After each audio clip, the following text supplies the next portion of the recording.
నంద్యాల జిల్లా ఆళ్లగడ్డలో political heat పెరిగింది. Ahobilam toll gate టెండర్ల విషయంలో మొదలైన గొడవ బహిరంగ చర్చకు దారితీసింది. ఎమ్మెల్యే భూమా అఖిలప్రియపై మాజీ ఎమ్మెల్యే గంగుల విజేంద్రనాథ్ రెడ్డి తీవ్ర ఆరోపణలు చేశారు. అఖిలప్రియ అక్రమాలకు పాల్పడుతోందని ఆరోపించారు గంగుల విజేంద్రనాథ్ రెడ్డి. దీంతో తనపై చేసిన ఆరోపణలు రుజువు చేయాలని సవాల్ చేసిన భూమా అఖిలప్రియ అహోబిలం ఆలయంలోని తలనీలాల టెండర్స్లో అవకతవకలు జరిగాయంటూ కౌంటర్ ఇచ్చారు. అహోబిలం ఆలయ సీఈఓ పార్థసారథి విజేంద్రనాథ్ రెడ్డి కుమ్మక్కయ్యారని ఆరోపించారు.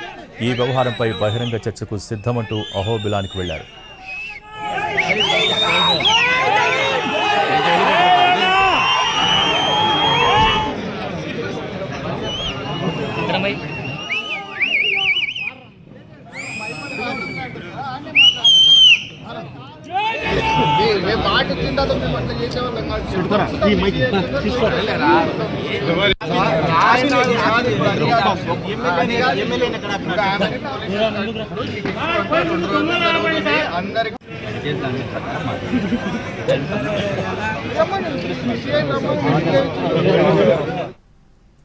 అహోబిలం టోల్ గేట్ వద్ద బహిరంగ చర్చకు ఏర్పాట్లు చేశారు భూమా అఖిలప్రియ.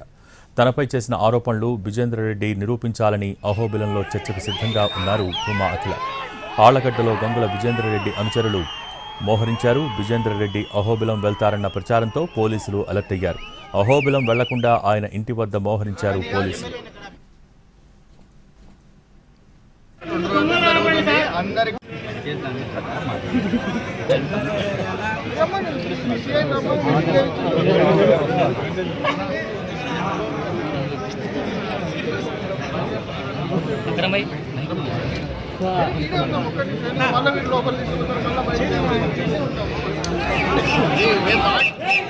బాబు ఎనికి పైకి రా సగాయి మడ్డ ఉండవు